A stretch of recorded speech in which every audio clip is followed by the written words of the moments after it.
اعوذ باللہ من الشیطان الرجیم بسم اللہ الرحمن الرحیم وَأَطِيعُوا اللَّهَ وَأَطِيعُوا الرَّسُولَ وَاحْذَرُوا فَإِن تَوَلَّيْتُمْ فَاعْلَمُوا أَنَّمَا عَلَى رَسُولِنَا الْبَلَاغُ الْمُبِينُ لَيْسَ عَلَى الَّذِينَ آمَنُوا وَعَمِلُوا الصَّالِحَاتِ جُنَاحٌ فِيمَا طَعِمُوا إِذَا مَا اتَّقَوْا وَآمَنُوا وَعَمِلُوا الصَّالِحَاتِ ثم اتقوا وآمنوا ثم اتقوا وأحسنوا واللہ یحب المحسنین۔ سورۃ المائدہ آیات 92 اور 93۔ وَأَطِیعُوا اللَّهَ، اور اطاعت کرو اللہ تعالیٰ کی، وَأَطِیعُوا الرَّسُولَ، اور اطاعت کرو رسول اللہ صلی اللہ علیہ وسلم کی۔ پچھلی آیات میں 90 اور 91 میں شراب کی حرمت کے بارے میں، جوئے کی حرمت کے بارے میں احکامات نازل ہوئے، تو اب یہاں یہ بات بیان کی جا رہی ہے کہ جوئے اور شراب سے باز رہنا اللہ تعالیٰ اور اس کے رسول کی اطاعت ہے، لہٰذا اللہ تعالیٰ اور اس کے رسول کی مخالفت سے بچو، واحذروا، اور بچو، فَإِن تَوَلَّيْتُمْ، پس اگر تم نے منہ پھیر لیا، فَاعْلَمُوا، پس جان لو، انما، یقیناً، علی رسولنا، ہمارے رسول پر،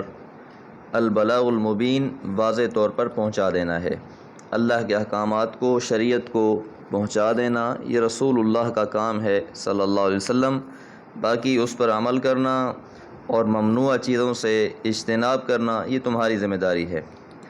لیس علی الذین، نہیں ہے ان لوگوں پر، آمنوا، جو ایمان لائے، وعملوا الصالحات، اور انہوں نے نیک اعمال کیے، جناح، کوئی گناہ، فیما طعموا، اس میں جو وہ کھا چکے۔ اس حرمت سے پہلے ایمان اور عمل صالح والے لوگ،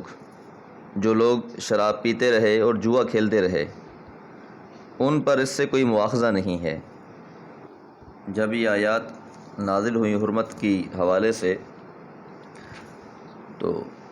بعض صحابہ یہ کہنے لگے کہ ہمارے ان بھائیوں کا کیا حال ہوگا جو شراب پیتے رہے اور جوا کھیلتے رہے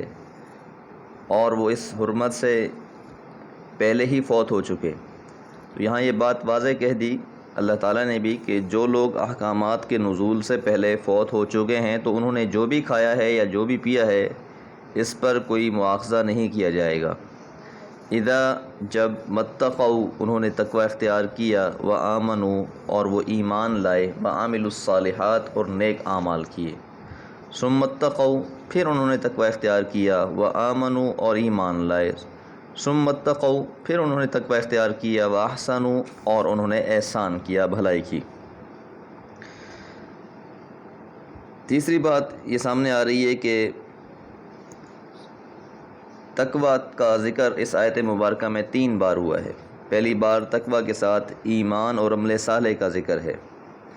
کیونکہ کوئی شخص ایمان لاتا ہے اور پھر عمل صالح کرتا ہے، اور دوسری بار کیا ہے کہ ایمان کے ساتھ اللہ تعالیٰ نے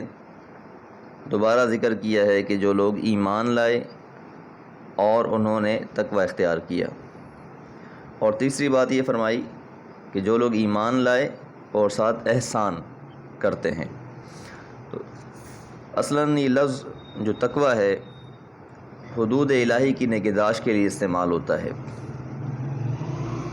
اور یہاں 3 بار اس کا حوالہ احکام کی ان تدریجی مراتب کے لحاظ سے ہوا ہے کہ جن کی طرف اشارہ پہلے بھی کیا جا چکا ہے۔ تقوی کے ساتھ ایمان اور عمل صالح کا حوالہ تو اس حقیقت کو ظاہر کرتا ہے کہ اللہ کے ہاں معتبر صرف کسی چیز سے بچنا نہیں ہے، بلکہ وہ بچنا معتبر ہے جو ایمان اور عمل صالح کے ساتھ ہو۔ اس کی قید کی ضرورت اس وجہ سے تھی کہ بہت سی چیزوں سے بچنے کے معاملے میں، بالخصوص کھانے اور پینے کے معاملے میں، بہت سے لوگ بڑے محتاط ہوتے ہیں، حالانکہ وہ نیک اعمال یا عمل صالح نہیں کرتے۔ مثال کے طور پر جوگیوں، سناسیوں، راہبوں اور بہت سے اس طرح کے لوگ ہیں جو کھانے پینے کے لحاظ سے تو بڑے محتاط ہیں، لیکن وہ لوگ ایمان نہیں لائے اور عمل صالح نہیں کر رہے۔ یا کوئی شخص جوئے سے بچتا ہے اور شراب سے پرہیز کرتا ہے لیکن وہ ایمان نہیں لاتا، عمل صالح نہیں کرتا، تو کوئی فائدہ نہیں ہے اس سے بچنے کا بھی، یہ شرط ہے ساتھ۔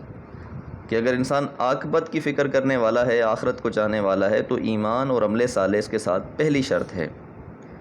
اور پھر دوسری بات یہ ہے کہ اس بڑی سختی کے ساتھ اس نے نگہداشت کرتے ہوئے ساتھ یہ چیز بھی انسان کے ذہن میں رہے کہ اعتبار صرف اس احتیاط کا ہے جو ایمان اور عمل صالح کے ساتھ ہوگی۔ آخر میں تقویٰ کے ساتھ احسان کی جو شرط ہے اس حقیقت کو ظاہر کرتی ہے کہ دین میں جو تقویٰ مطلوب و مقبول ہے وہ صرف ظاہری رواداری اور رسم و رسوم کی خانہ پوری نہیں ہے، بلکہ اس کے لیے آخری شرط احسان ہے۔ احسان کا مدعا یہ ہے کہ آدمی اللہ کی حدود کی خلاف ورزی سے اس طرح بچے جس طرح اسے بچنے کا حق ہے،